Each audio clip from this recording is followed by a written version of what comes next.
7, Daniel tells us something extremely significant about the last beast that he can't describe. It was a terrifying beast, one that crushes and destroys everything in its path, and it is just, it's more horrifying than all of the other kingdoms combined. And he talks about a world leader that will arise out of this final world kingdom. And this world leader will seize control of everything political and economic and military and religious. This world leader will be responsible for killing more people. It will be a bloodbath, according to Daniel, and harmonized with what John says in Revelation chapter 13. He will be a bloodthirsty, extremely intelligent, charismatic maniac. And he reaps doom and puts doom upon the whole entire world. And so I find it interesting, though, that in the midst of this beast and this last world leader that takes control of the world economically and politically and religiously and militarily, paying particular attention to the war that he will wage against the saints and be defeating them. In the middle of all that, God makes a threefold point, if you will, that he wants us to get a handle on in regard to the reason that he wants us to have joy and excitement and expectation and hope. You see, tucked away here in Daniel chapter 7, God, trying to emphasize a point to his children, repeats key words and phrases that he wants us to get a handle on. Yes. Yes, do we see this prophecy, in my opinion, taking place today? Absolutely. I think that we would have to be living under a rock not to see that the world is changing rapidly. For the first time in our history, our Treasury Secretary has asked Congress for permission for the government to come in and seize private businesses. How many of you guys were aware of that? You're living under a rock then, if you're not. That's unprecedented. One of the congressmen asked, aren't you aware of how radical this idea is? I don't think it's radical at all. Really? The government seizing property, private property, and businesses? Secretary Geithner, don't you find something radical about this? It's interesting. I kind of find it exciting that we see that and many other gazillion things. I can talk until noon about the very things that we see unfolding before our very eyes that is setting the stage for this world leader.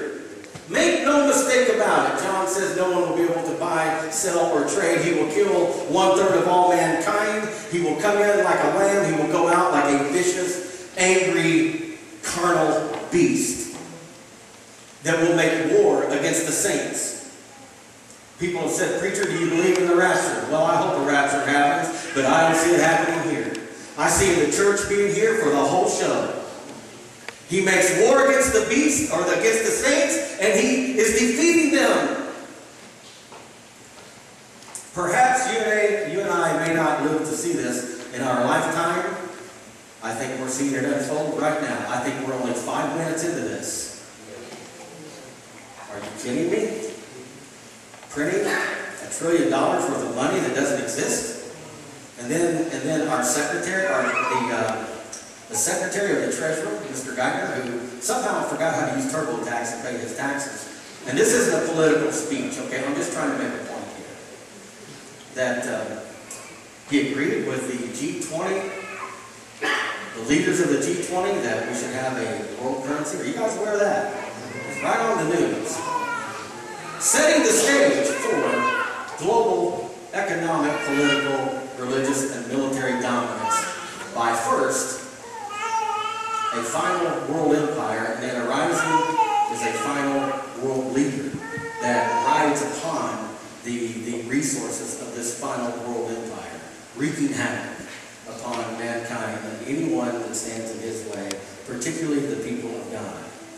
In the middle of this, what I love about this, and what is so encouraging about Daniel chapter 7, and if we don't look closely, we can miss the blessing of Daniel 7.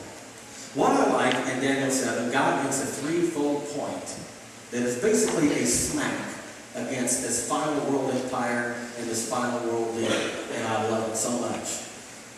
4 times God uses the word Most High. In verse 18, He says, but the saints of the Most High. The saints of the Most High. Like Shorty was saying in his communion meditation, we belong to God. Hello, what don't we understand about this? Richard comes in and says, hey, we're Christians, amen. And we're like, oh, amen. Wait a minute. We belong to the Most High. The Most High, in the Hebrew language, is El Elyon, meaning the supreme being. No one is higher than him. And 4 times in the midst of all this mayhem and doom and gloom, God mentions the word Most High 4 times, trying to emphasize and point to his children that he wants us to get a handle on. The saints of the Most High, in verse 18, will receive the kingdom. In verse 22, he says, until the Ancient of Days. Actually, let me back up to verse 21. He says, as I watched his horn was waging war against the saints and defeating them. Make no mistake about it. The saints here is the church. He is waging war against the church. The church is going to see the whole show. He is waging